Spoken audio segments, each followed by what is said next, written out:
ও, এটা কি রান্না করেছো? উফ বাবা, কি ঝাল! উফ, ঝাল? এই কিন্তু আমি তো এত ঝাল দিইনি। শুধু ঝাল, তারপর পুরো নুনে পোড়া। নুনে পোড়া? কি যে বলছো তুমি? আমি কি বলছি? আমি কি বলছি একবার খেয়ে দেখো না, খেয়ে দেখো, তাহলেই বুঝতে পারবে। দূর, পুরো খাওয়াটা। গোপাল, রাজকোষের অবস্থা খুব খারাপ। এইকে আমার আবার বেশ কিছু অর্থের প্রয়োজন। তাহলে নবাবের কাছে আপনার জমানো অর্থ থেকে কিছু অর্থ আপনি চেয়ে নিন। সেটাই তো সমস্যা গোপাল। নবাব আমাকে ওইভাবে অল্প কিছু অর্থ দেবেন না। যদি অর্থ নিতে হয়, সমস্ত অর্থ একেবারে নিয়ে নিতে হবে। এটা আবার কোন ধরনের নিয়ম?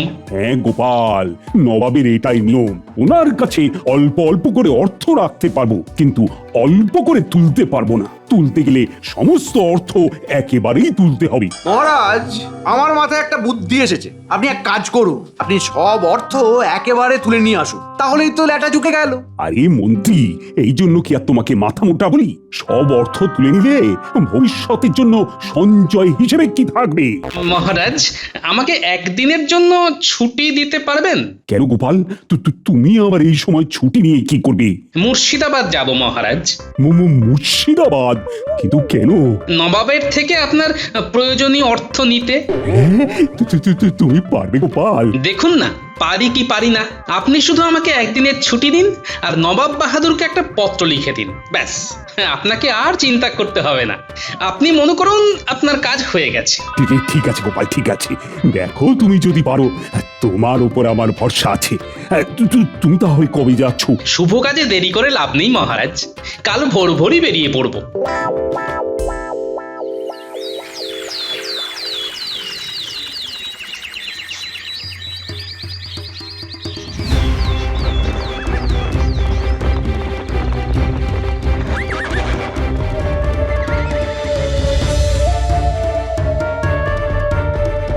সেলাম জাহাপনা। আরে গোপাল যে, তুমি হঠাৎ? একটা পত্র নিয়ে এসেছি জাহাপনা। পত্র? কিসের পত্র গোপাল? পড়ুন, পড়লেই বুঝতে পারবেন। ঠিক আছে, দাও দেখি।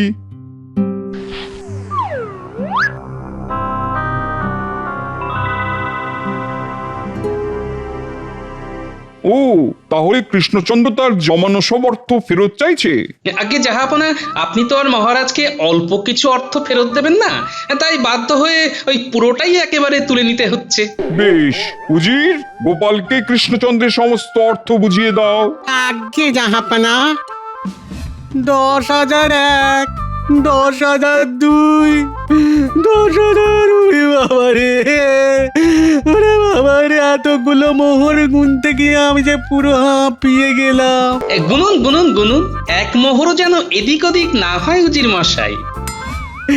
নিন জাহাপানা, গোপালকে সব বুঝিয়ে দিন।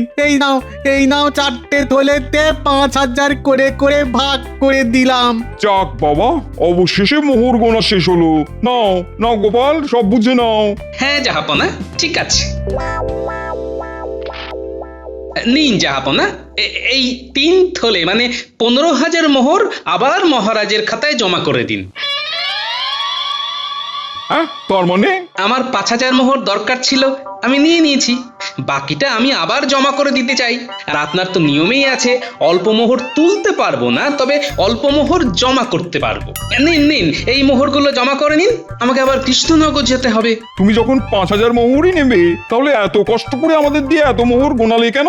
গোপাল, তোমার কথা শুনে তো আমার হৃদয়টা একেবারে ধুকপুক করছে। হে উজির মশাই, এতে আমি কি করতে পারি বলুন? জাহাপনাই তো বললেন অল্প কিছু অর্থ দেবেন না, তাই আমাকে এই পথ অবলম্বন করতে হলো। বাবা, এ তো পুরো ভয়ঙ্কর ব্যাপার। না না না না, গোপালকে বেশি কিছু বলে লাভ নেই। দেখা গেল বুদ্ধি খাটিয়ে আবার কিছু একটা করে বসলো। আচ্ছা, ঠিক আছে, গোপাল, তুমি কৃষ্ণনগরে ফিরে যাও। আমি কৃষ্ণচন্দ্রের নামে এই 15,000 মোহর জমা করে রাখবো, ঠিক আছে? কিন্তু জাহাপানা, আমি যে খাটনি করে এতগুলো মোহর গুনলাম, তার কি হবে? রে? উজির মশাই, এতকাল তো কত অগন্তি মোহর নিজের ট্যাঁকে ভরেছেন, আজকে না হয় একটু গুনলেন, এতে এমন কি হলো? না না না, গোপালকে বেশি কিছু বলা যাবে না। বলা তো যায় না, দেখা গেল নবাব বাহাদুরের সামনে আমার একেবারে হাটে হাঁড়ি ভেঙে দিল। ঠিক আছে জাহাপনা, আমি তবে আসি। হ্যাঁ গোপাল, এসো এসো এসো।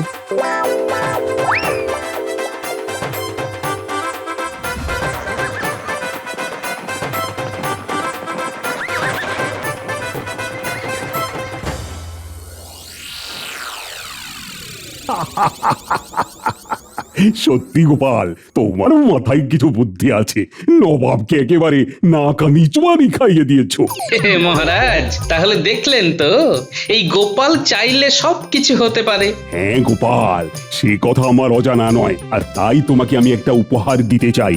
সীমানার পূর্ব দিকে আমার যে 5 বিঘা জমি আছে, আজ থেকে সেই জমি তোমার। ধন্যবাদ মহারাজ। হ্যাঁ, এটা কি হলো? মহারাজ 5 বিঘা জমি গোপালকে দিয়ে দিল।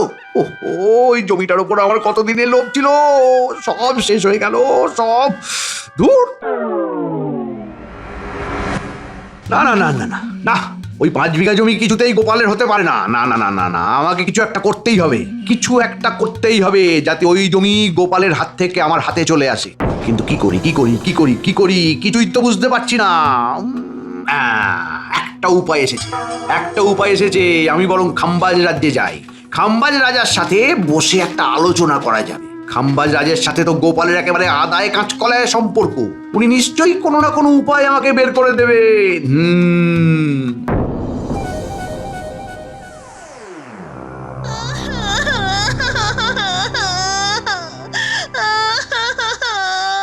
আরে এইভাবে কাঁদছিস কেন? কি হয়েছে সেটা তো বল। পিতা, আমি আর স্বামীর সংসার করব না। আমি এখন থেকে তোমার এখানেই থাকবো। উমা, সে কি কথা? তুই এখানে থাকবি মানে? শ্বশুর বাড়িতে আমার মন বসছে না পিতা, তাই তাই আমি ওই শ্বশুর বাড়িতে থাকবো না। তা বললে কি আর হয়? খাম্বাজ রাজার কন্যা শ্বশুর ঘর করতে পারেনি জানলে সবাই কি বলবে বলতো? যে যাই বলুক, আমি আমার সিদ্ধান্ত নিয়ে নিয়েছি। আমি কিছুতেই শ্বশুর বাড়িতে ফিরে যাব না। হ্যাঁ, এইবার কি হবে? সবাই যদি জানতে পারে আমার মেয়ে বিবাহ বিচ্ছিন্ন, তাহলে তো আমার মান সম্মান একেবারে ধুলোয় মিশে যাবে। উফ, কি যে করি। তাহলে এই ব্যাপার, একটা ভালো সুযোগ হাতে এসেছে। এই সুযোগটারই সদ্ব্যবহার করতে হবে। আর এই সুযোগেই ওই বেটা গোপালেরও একটা ব্যবস্থা করতে হবে। মহারাজ, আমার প্রণাম নেবে। আরে কৃষ্ণনগরের মন্ত্রী যে, তো তুমি হঠাৎ? মহারাজ, একটা আর্জি নিয়ে এসেছিলাম। আরজি? কিসের আরজি? খবর পেলাম আপনার মেয়ে বিবাহ বিচ্ছিন্ন হয়েছে। এর মধ্যে কৃষ্ণনগরের মন্ত্রীর কানে খবরটাও চলে গেছে। হ্যাঁ, হায় হায় হায়, এইবার কি করব? হ্যাঁ, এইবার কি করব আমি? মানে তুমি কি করে জানলে? খবর কি আর চাপা থাকে খাম্বাজ রাজ? আমার কানে সব খবরই এসে পৌঁছায়। চন্দ্র সূর্যেও যদি কিছু হয়, তবেও সেটা আমার কানে এসে পৌঁছাবে। শোনো, বলছিলাম কি, তুমি যখন জেনেছো, মানে জেনেই ফেলেছো, তখন আর কাউকে বলো না কিন্তু মন্ত্রী, তাহলে আমার মান সম্মানের ছিটে ফোঁটাও আর বেঁচে থাকবে না। আরে মহারাজ, আপনি চিন্তা করবেন না, আপনার মান সম্মানের ছিটে ফোঁটাও নষ্ট হতে আমি দেব না। আরে সেই জন্যই তো আমার আপনার কাছে আসা। আরে তুমি কি বলতে চাইছো একটু খোলসা করে বলো তো মন্ত্রী, আমি তো তোমার কোনো কথাই বুঝতে পারছি না। মহারাজ, আপনি গোপালের সাথে আপনার মেয়ের বিবাহ দিয়ে দিন, দেখবেন সব দিক থেকে ভালো হবে। হ্যাঁ, কি বলছো তুমি মন্ত্রী? গোপালের সাথে আমি আমার মেয়ের বিয়ে দেবো? এত বয়স্ক একটা লোকের সাথে আমি কেন আমার মেয়ের বিয়ে দেবো? হ্যাঁ, তাছাড়া গোপাল তো বিবাহিত। মহারাজ, আরে গোপাল বিবাহিত তো কি হয়েছে? বিবাহ বিচ্ছেদ করতে আর কত সময় লাগবে? আর একটা কথা বলছি, কিছু মনে করবেন না। আপনার মেয়ের একবার বিবাহ বিচ্ছেদ হয়েছে, এরপরে তো কোনো রাজপুত্র আর বিবাহ করতে আসবেও না। হ্যাঁ, এই কথাটাও তুমি ঠিকই বলেছো মন্ত্রী। আর গোপালের কাছে এখন অনেক সম্পত্তিও আছে। এই কিছুদিন আগেই আমাদের মহারাজ গোপালকে তার 5 বিঘা জমি উপহার হিসেবে দিয়েছে। আর গোপালের মতো বুদ্ধিমান জামাই যদি আপনার ঘরে থাকে, তাহলে তো আপনার আর কোনো চিন্তাই থাকবে না। কিন্তু গোপাল কি রাজি হবে আমার মেয়েকে বিয়ে করতে? গোপালকে রাজি করানোর দায়িত্ব আমার। আপনি শুধু আমাকে কথা দিন যে বিয়ের পর গোপালের ওই 5 বিঘা জমি যেন গোপাল আমার নামে করে দেয়। আচ্ছা, সে না হয় হবে, তুমি গোপালকে তো আগে রাজি করাও। গোপালকে এমন ফাঁদে ফেলবো যে গোপাল রাজি না হয়ে যাবে কোথায়।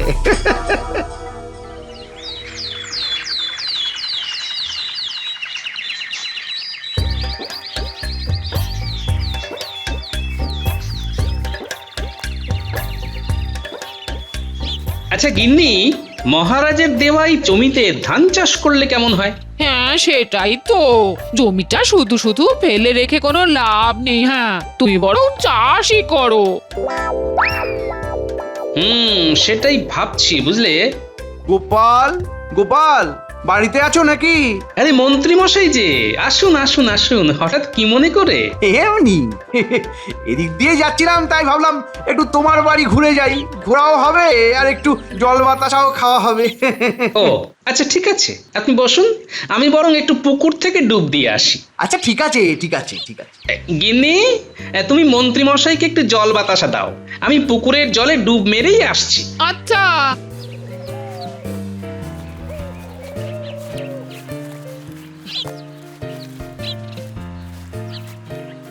এই দাঁড়ান মন্ত্রী মশাই, আমি আপনার জন্য একটু জল বাতাসা নিয়ে আসছি। হ্যাঁ আচ্ছা ঠিক আছে,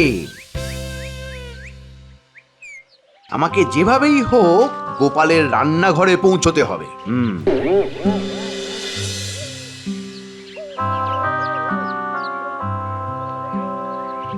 আরে মন্ত্রী মশাই, আপনি রান্নাঘরে চলে এলেন? না মানে আসলে বাইরে খুব রোদ, দাঁড়িয়ে থাকা যাচ্ছে না। ও আচ্ছা, নিন এই আপনার জল। হ্যাঁ ও হ্যাঁ হ্যাঁ হ্যাঁ।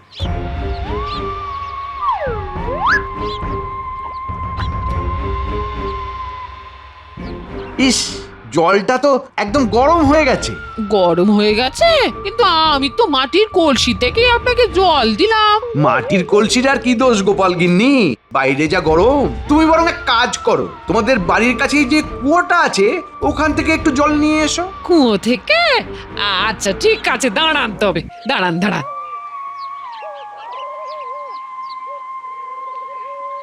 এই সুযোগ, সব খাবারে নুন আর লঙ্কার গুঁড়ো ছড়িয়ে দিতে হবে।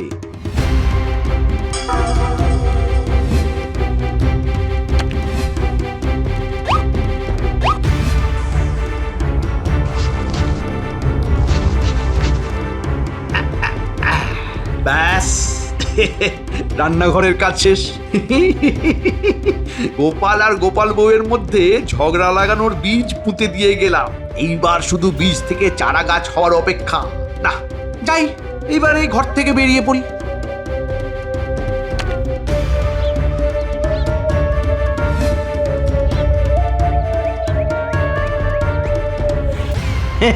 এই তোমাদের বাড়িটা একটু ঘুরে ঘুরে দেখছিলাম। কোথা থেকে জল আনলে? হ্যাঁ এই যে দাঁড়ান, আমি একটা পাত্র করে এনে দিচ্ছি। হ্যাঁ আচ্ছা, এই নিন মন্ত্রী মশাই। হ্যাঁ গোপাল গিন্নি দাও। শান্তি। আমি তাহলে এবার আসি গোপাল গিন্নি। আচ্ছা আসুন আসুন আসুন। যাই বাবা, অনেক দেরি হয়ে গেল, ঝটপট ওনার খাবারটা বেড়ে ফেলি। হ্যাঁ উনি আবার একটু পরে খেতে বসবেন। হ্যাঁ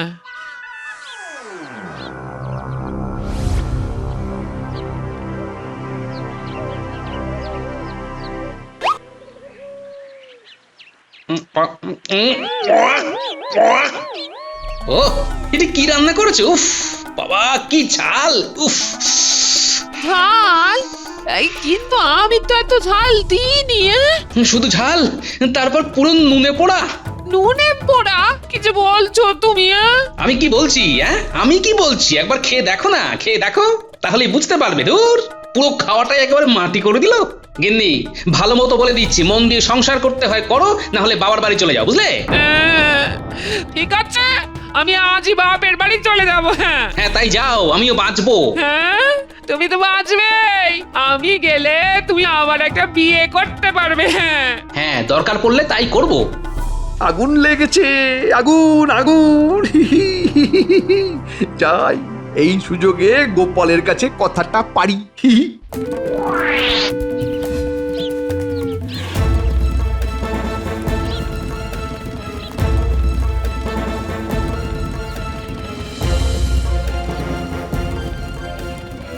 আরে গোপাল, তুমি এখন এই পথে?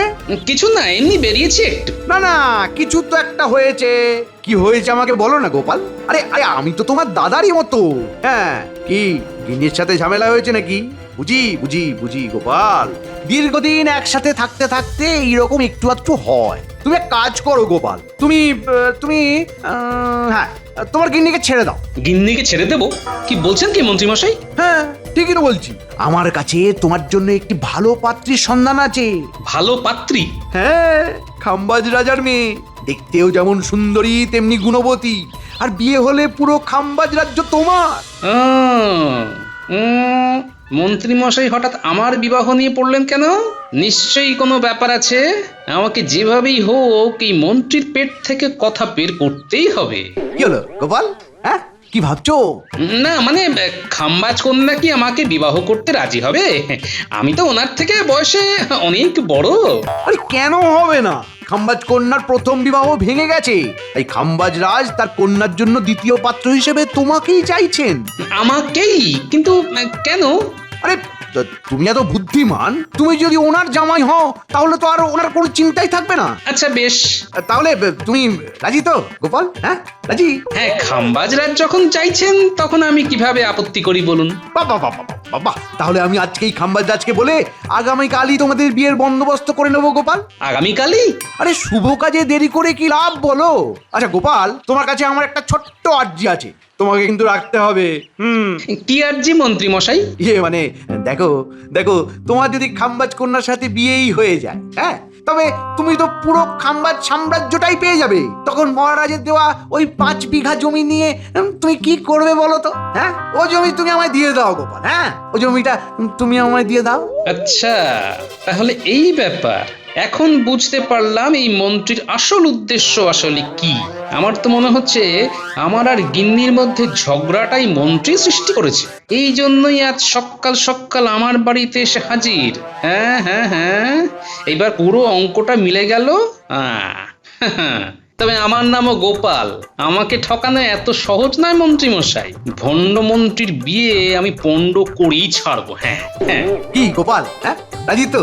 রাজি? এত সুন্দর প্রস্তাবে রাজি না হয়ে উপায় আছে বলুন? ব্যাস ব্যাস, তাহলে তো হয়েই গেল।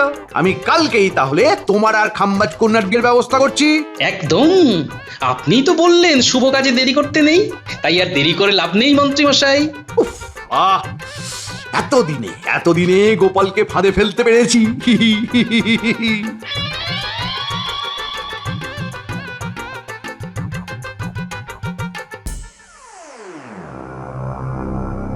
কি হলো কি মন্ত্রী, কোথায় তোমার গোপাল? এখনো আসছে না কেন? মানে বুঝতে পারছি না মহারাজ, এখনো কেন গোপাল আসছে না বুঝতে পারছি না। তবে তবে আমি বটা ঘটাকে দিয়ে খবর নিতে পাঠিয়েছি, এক্ষুনি হয়তো ওরা খবর নিয়ে চলে আসবে। আরে ওই তো বটা ঘটা চলে এসেছে। কে গোপাল কোথায়? গোপালটা তো বিয়ে করতে আসবেন না মন্ত্রী মশাই। এই রে, মাটি করেছে। কে মানে আসবে না মানে? হ্যাঁ, গোপাল দাদা বললো সে বিয়ে করতে আসবে না। পিতা, তাহলে আমার বিয়ে হবে না। আরে মা, দাঁড়া দাঁড়া দাঁড়া, তুই কাঁদিস না। এই কি হলো কি মন্ত্রী? তুমি যে বললে গোপাল বিয়ে করতে রাজি হয়ে গেছে, আমি তো তোমার কথা শুনে বিয়ের সমস্ত আয়োজন করলাম। এখন বিয়ে করতে আসবে না, এর মানেটা কি? আমি তো কিছুই বুঝতে পারছি না মহারাজ। গোপাল নিজে আমাকে কথা দিল যে সে আপনার কন্যাকে বিয়ে করতে রাজি, আর আমাকে 5 বিঘা জমি দিতেও রাজি। গোপাল দাদা বললো সে বিয়েও করবে না আর জমিও দেবে না, কারণ ওই জমি নাকি গোপাল দাদা তার গিন্নির নামে করে নিয়েছে। হ্যাঁ, জমিটা ওর গিন্নির নামে দিয়ে দিল। তাহলে এই বিয়ে হোক কিংবা না হোক, তাতে আমার তো আর কোনো লাভই থাকলো না। যাই, মানে কেটে পড়ি। মহারাজ, গোপাল যখন রাজি নয় তখন তো কিছু করার নেই। আমি তবে আসি, কেমন? পিতা, তাহলে আমার বিয়ে হবে না। দাঁড়াও মন্ত্রী। এই রে, আমাকে আবার কেন ডাকে? হ্যাঁ বলুন। গোপাল আসেনি তো কি হয়েছে? তুমি তো আছো, তোমার সাথেই আমি আমার মেয়ের বিয়ে দেব। না না না না না, এটা হতে পারে না, এটা হতে পারে না। আমার বাড়িতে গিন্নি আছে, এটা কিভাবে হবে? বিবাহ বিচ্ছেদ করে নেবে। তুমি তো বলেছিলে বিবাহ বিচ্ছেদ করা কোনো ব্যাপারই নয়। হ্যাঁ মানে বলেছিলাম, কিন্তু সেটা আমার ক্ষেত্রে প্রযোজ্য নয়। আপনি একটু বোঝার চেষ্টা করুন রাজামশাই। কেন, তুমি কোন মাতব্বর শুনি? তোমাকেই আমার মেয়েকে বিয়ে করতে হবে, নইলে নইলে আমি তোমাকে বন্দি করব। হ্যাঁ,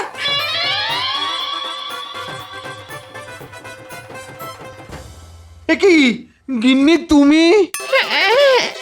আমি? তোমার তো সাহস মন্দ নয়, তুমি আমাকে ছেড়ে অন্য কাউকে বিয়ে করছো? হ্যাঁ? ইয়ে মানে বিশ্বাস করো, আমি এই বিয়ে করতে চাইনি, কিন্তু তোমাকে কে খবর দিল? হে হে, আমি মন্ত্রী মশাই। গোপাল, তুমি?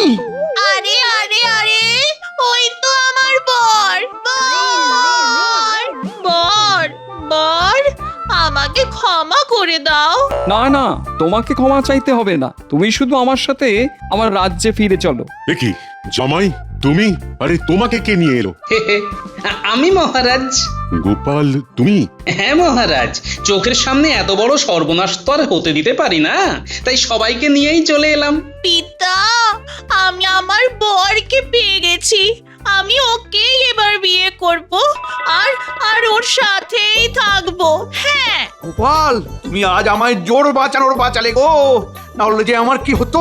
এইরকম ভুল দ্বিতীয়বার করবেন না মন্ত্রী মশাই, তখন কিন্তু এই গোপাল আর আপনাকে বাঁচাবে না।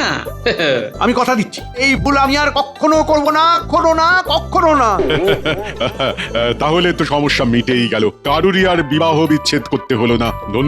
ধন্যবাদ গোপাল, অনেক ধন্যবাদ। আমার মেয়ের জীবনটা এইভাবে গুছিয়ে দেবার জন্যে অনেক অনেক ধন্যবাদ গোপাল, অনেক ধন্যবাদ। ঠিক আছে।